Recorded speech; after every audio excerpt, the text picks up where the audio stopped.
देवोत्थनी एकादशी की पौराणिक कथाएं। कार्तिक माह के शुक्ल पक्ष की एकादशी को देवोत्थनी एकादशी, देवोत्थान एकादशी, देवोत्थनी ग्यारस, प्रबोधिनी एकादशी आदि नामों से जाना जाता है।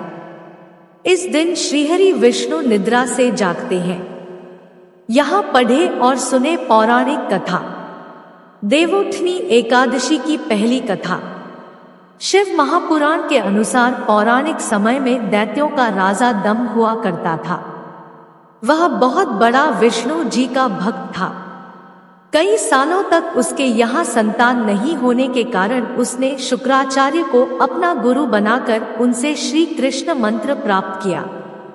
यह मंत्र प्राप्त करके उसने पुष्कर सरोवर में घोर तपस्या की।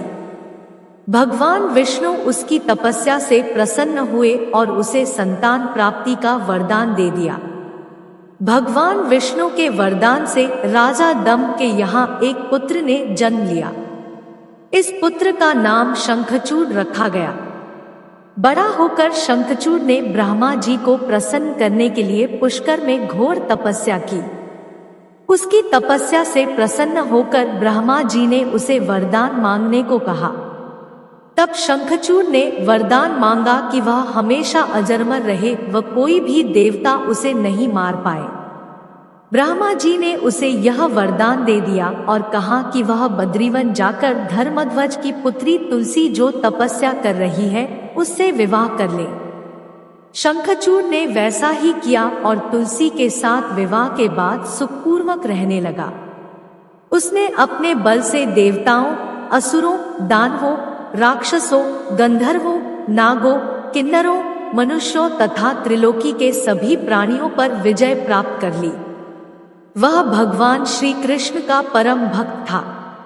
शंखचूड़ के अत्याचारों से सभी देवता परेशान होकर ब्रह्मा जी के पास गए और ब्रह्मा जी उन्हें भगवान विष्णु के पास ले गए। भगवान विष्णु ने कहा कि शंखचूड़ की मृत्यु भगवान शिव के त्रिशूल से ही होगी, अतः आप उनके पास जाएं। भगवान शिव ने चित्ररथ नामक गण को अपना दूत बनाकर शंखचूड़ के पास भेजा। चित्ररथ ने शंखचूड़ को समझाया कि वह देवताओं को उनका राज्य लौटा दे, परंतु शंखचूड़ ने मना कर दिया और कहा कि वह महेश्वर से युद्ध करना चाहता है। भगवान शिव को जब यह बात पता चली तो वे युद्ध के लिए अपनी सेना लेकर निकल पड़े। इस तरह देवता और दानवों में घमासान युद्ध हुआ, परंतु ब्रह्मा जी के वरदान के कारण शंखचूड़ को देवता नहीं हरा पाए। भगवान शिव ने शंखचूड़ का वध करने के लिए जैसे ही अपना त्रिशूल उठाया, तभी आकाशवाणी हुई कि जब तक शंखचूड़ के हाथ में श्रीहरि का कवच है और इसकी पत्नी का सतीत्व अखंडित है, तब तक इसका वध असंभव है।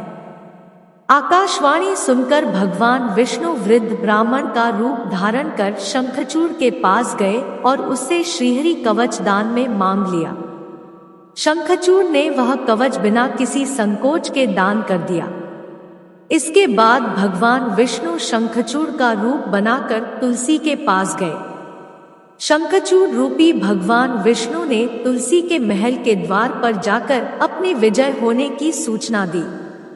यह सुनकर तुलसी बहुत प्रसन्न हुई और पतिरूप में आए भगवान का पूजन किया व रमण किया। ऐसा करते ही तुलसी का सतीत्व खंडित हो गया और भगवान शिव ने युद्ध में अपने त्रिशूल से शंखचूड़ का वध कर दिया। तब तुलसी को पता चला कि वे उनके पति नहीं हैं, बल्कि वे तो भगवान विष्णु हैं। क्रोध में आकर तुलसी ने कहा कि आपने छलपूर्वक मेरा धर्म भ्रष्ट किया है और मेरे पति को मार डाला। अतः मैं आपको श्राप देती हूँ कि आप पाषाण होकर धरती पर रहें। तब भगवान विष्णु ने कहा, देवी, तुम मेरे लिए भारतवर्ष में रहकर बहुत दिनों तक तपस्या कर चुकी हो। तुम्हारा यह शरीर नदी रूप में बदलकर गंडकी नामक नदी के रूप में प्रसिद्ध होगा। तुम पुष्पों में श्रेष्ठ तुलसी का वृक्ष बन जाओगी और सदा मेरे साथ रहोगी। तुम्हारे श्राप को सत्य करने के लिए मैं पाषाण शालिग्राम बनकर रहूंगा। गंडकी नदी के तट पर मेरा वास होगा। देव प्रबोधिनी एकादशी के दिन भगवान शालिग्राम व तुलसी का विवाह संपन्न कर मांगलिक कार्यों का प्रारंभ किया जाता है। हिंदू धर्म मान्यता के अनुसार इस दिन तुलसी शालिग्राम विवाह करने से अपार पुण्य प्राप्त होता है। देव प्रबोधिनी एकादशी की दूसरी कथा।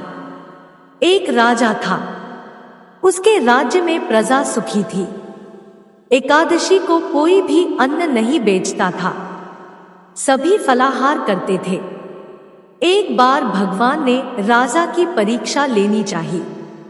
भगवान ने एक सुंदरी का रूप धारण किया तथा सड़क पर बैठ गए। तभी राजा उधर से निकला और सुंदरी को देख चकित रह गया। उसने पूछा, हे सुंदरी, तुम कौन हो और इस तरह यहाँ क्यों बैठी हो? तब सुंदर स्त्री बने भगवान बोले, मैं निराश्रिता हूँ, नगर में मेरा कोई जाना पहचाना नहीं है, किससे सहायता मांगूं? राजा उसके रूप पर मोहित हो गया था। वह बोला, तुम मेरे महल में चलकर मेरी रानी बनकर रहो। सुंदरी बोली, मैं तुम्हारी बात मानूंगी, पर तुम्हें राज्य का अधिकार मुझे सौंपना होगा। राज्य पर मेरा पूर्ण अधिकार होगा। मैं जो भी बनाऊंगी तुम्हें खाना होगा। राजा उसके रूप पर मोहित था, अतः उसने उसकी सभी शर्तें स्वीकार कर ली। अगले दिन एकादशी थी। रानी ने हुक्म दिया कि बाजारों में अन्य दिनों की तरह अन्न बेचा जाए। उसने घर में मांस मछली आदि पकवाएं तथा परोसकर राजा से खाने के लिए कहा।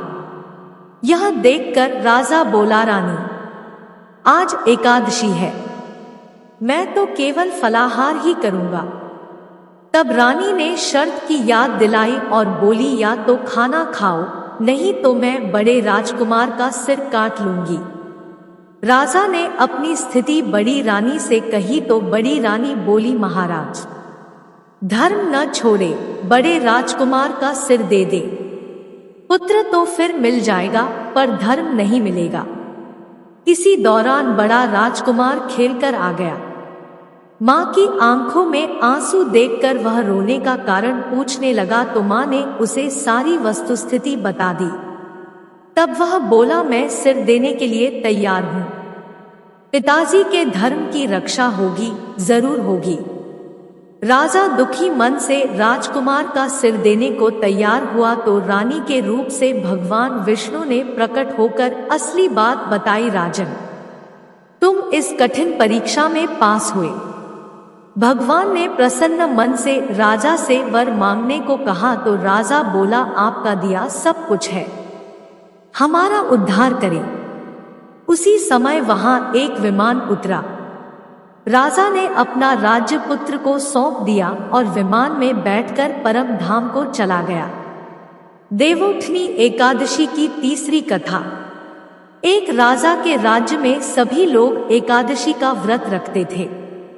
प्रजा तथा नौकर चाकरों से लेकर पशुओं तक को एकादशी के दिन अन्न नहीं दिया जाता था। एक दिन किसी दूसरे राज्य का एक व्यक्ति राजा के पास आकर बोला, महाराज, कृपा करके मुझे नौकरी पर रख ले। तब राजा ने उसके सामने एक शर्त रखी कि ठीक है, रख लेते हैं, किंतु रोज तो तुम्हें खाने को सब कुछ मिलेगा, पर एकादशी को अन्न नहीं मिलेगा। उस व्यक्ति ने उस समय हाँ कर ली, पर एकादशी के दिन जब उसे फलाहार का सामान दिया गया तो वह राजा के सामने जाकर गिड़गिड़ाने लगा, महाराज, इससे मेरा पेट नहीं भरेगा, मैं भूखा ही मर जाऊंगा, मुझे अन्न दे दो। राजा ने उसे शर्त की बात याद दिलाई, पर वह अन्न छोड़ने को राजी नहीं हुआ। तब राजा ने उसे आटा, दाल, चावल आदि दिए। वह नित्य की तरह नदी पर पहुंचा और स्नान कर भोजन पकाने लगा। जब भोजन बन गया तो वह भगवान को बुलाने लगा, आओ भगवान, भोजन तैयार है। उसके बुलाने पर पीतांबर धारण किए भगवान चतुर्भुज रूप में आ पहुंचे तथा प्रेम से उसके साथ भोजन करने लगे। भोजनादि करके भगवान अंतर्धान हो गए तथा वह अपने काम पर चला गया। 15 दिन बाद अगली एकादशी को वह राजा से कहने लगा कि महाराज, मुझे दुगुना सामान दीजिए। उस दिन तो मैं भूखा ही रह गया। राजा ने कारण पूछा तो उसने बताया कि हमारे साथ भगवान भी खाते हैं, इसीलिए हम दोनों के लिए ये सामान पूरा नहीं होता। यह सुनकर राजा को बड़ा आश्चर्य हुआ। वह बोला, मैं नहीं मान सकता कि भगवान तुम्हारे साथ खाते हैं। मैं तो इतना व्रत रखता हूँ, पूजा करता हूँ, पर भगवान ने मुझे कभी दर्शन नहीं दिए। राजा की बात सुनकर वह बोला, महाराज, यदि विश्वास न हो तो साथ चलकर देख ले। राजा एक पेड़ के पीछे छिपकर बैठ गया। उस व्यक्ति ने भोजन बनाया तथा भगवान को शाम तक पुकारता रहा, परंतु भगवान न आए। अंत में उसने कहा, हे भगवान, यदि आप नहीं आए तो मैं नदी में कूदकर प्राण त्याग दूंगा। लेकिन भगवान नहीं आए। तब वह प्राण त्यागने के उद्देश्य से नदी की तरफ बढ़ा। प्राण त्यागने का उसका दृढ़ इरादा जान शीघ्र ही भगवान ने प्रकट होकर उसे रोक लिया और साथ बैठकर भोजन करने लगे। खा पी कर वे उसे अपने विमान में बिठाकर अपने धाम ले गए। यह देख राजा ने सोचा कि व्रत उपवास से तब तक कोई फायदा नहीं होता जब तक मन शुद्ध न हो। इससे राजा को ज्ञान मिला। वह भी मन से व्रत उपवास करने लगा और अंत में स्वर्ग को प्राप्त हुआ।